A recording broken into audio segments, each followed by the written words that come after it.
नमस्कार दोस्तों, आपका स्वागत है टेक्नोलॉजी अपडेट्स के एक नए एपिसोड में। आज हम बात करने वाले हैं कि टेक्नोलॉजी की दुनिया में क्या चल रहा है। सबसे पहला अपडेट निकल कर आ रहा है नोकिया कंपनी की तरफ से। आपको मालूम होगा नोकिया एक तरफ एक ऐसी कंपनी थी एक वक्त पे कि भाई मोबाइल फोन यानी कि नोकिया, लेकिन अब नोकिया कुछ मोबाइल फोन की इंडस्ट्री में इतना कुछ अच्छा नहीं कर रही है।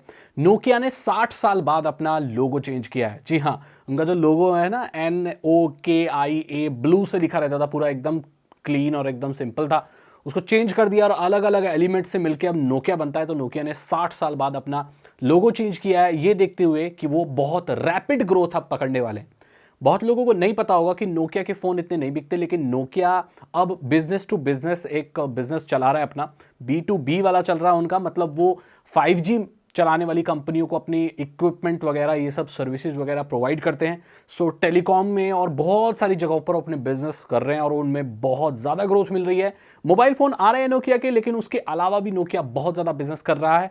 तो उसकी ग्रोथ और ज़्यादा बढ़ाने के लिए उन्होंने एक नए रूप से एक नया लोगो निकाला है। तो नोकिया के अब बहुत सारे फ़ोन मॉडल्स, बहुत सारी 5G solutions, equipment, business to business जो भी चीज़ें मैन्युफैक्चर हो रही हैं, सर्विसेज, वो बहुत ज़्यादा देखने को मिलेगी।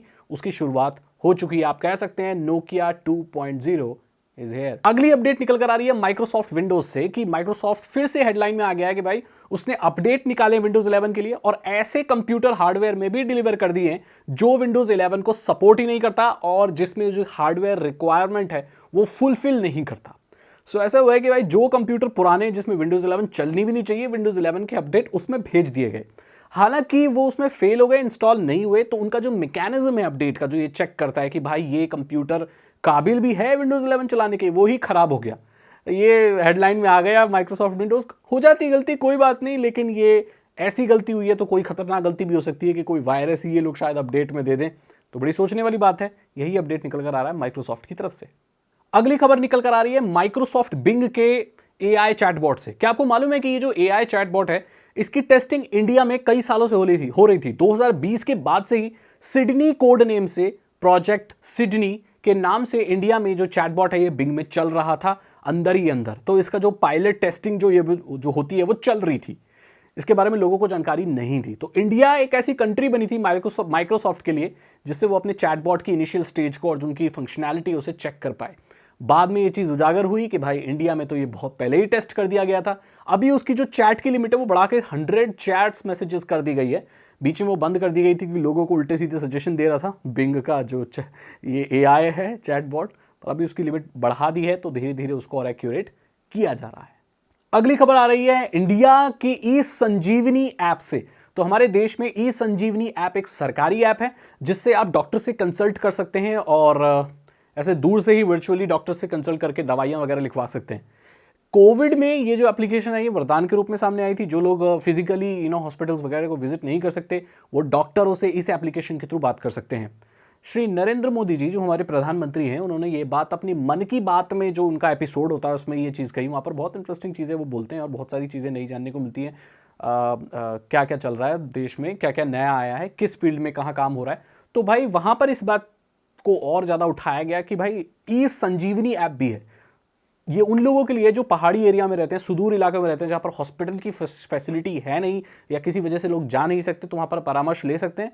और फिर जब पूरा परामर्श खत्म होता है, स्पेशलिस्ट डॉक्टर्स वगैरह से भी बात कर सकते हो फ्री में।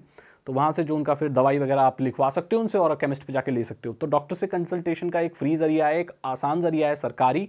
जिन लोगों को नहीं पता मैं आपको बता देता हूँ, और यही टेक अपडेट है कि इसके बारे में काफ़ी बात अभी हुई है जिससे ये और लोगों तक पहुंचा है जिन लोगों को पता नहीं। हॉगवर्ट्स लेगेसी एक वीडियो गेम है जो 12 मिलियन कॉपी जिसकी ज़्यादा बिक गई है। अगर आप पॉटर हेड हो, आपको हैरी पॉटर पसंद है, तो ये हॉगवर्ट्स का जो गेम है लेगेसी वाला, ये तो आप इसे ट्राई कर सकते हो। हालांकि ये महंगा ही मिलेगा, सस्ता तो मेरे हिसाब से नहीं होगा ये, बट इसकी 12 मिलियन कॉपी बिक चुकी है। मतलब काफ़ी पॉपुलर ये हो रहा है। ये कोई स्पॉन्सर्ड वीडियो नहीं है, बस मैं आपको बता रहा हूँ कि ये वीडियो गेम काफ़ी पॉपुलर होगा भी, क्योंकि हैरी पॉटर के फ़ैन दुनिया में भरे पड़े हैं। हमारे इंडिया में भी बहुत लोग हैरी पॉटर के फ़ैन हैं, तो इस गेम को बहुत खेल रहे हैं। गूगल का Gboard कीबोर्ड है जो कि आपके एंड्रॉयड में मिलता है। Gboard कीबोर्ड आपको पता है ना, सैमसंग का फ़ोन लेते हो या कोई भी फ़ोन लेते हो तो उसका एक खुद तो कंपनी का आता है, जैसे MIUI में आता है और आपका अलग अलग फ़ोनों में आता है। ऐसे ही गूगल का भी एक कीबोर्ड है जिसे Gboard कहा जाता है। Gboard में इमेजिन नाम का text to image services AI based बहुत जल्दी आने वाली है।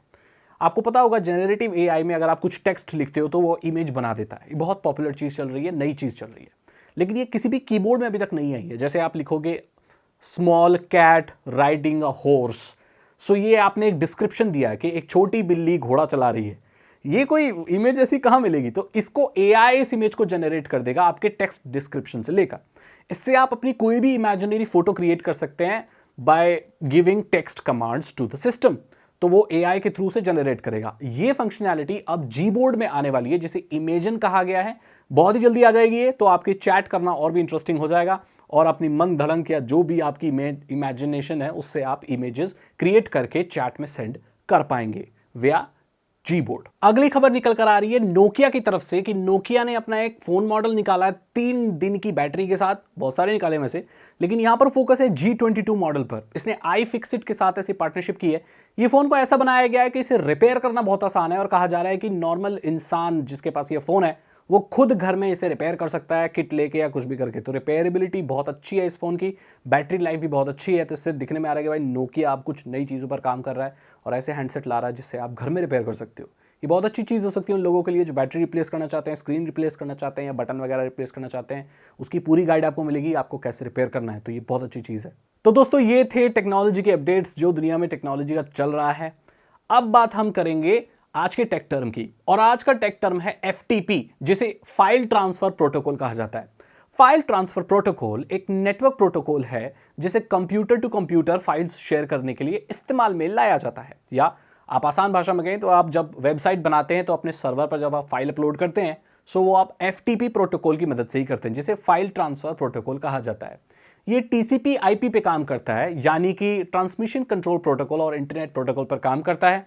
इसके काम करने के पोर्ट 20 और 21 होते हैं। जो ट्रांसमिशन के जो पोर्ट होता है वो 20 होता है एंड जो कंट्रोल का पोर्ट होता है वो 21 होता है।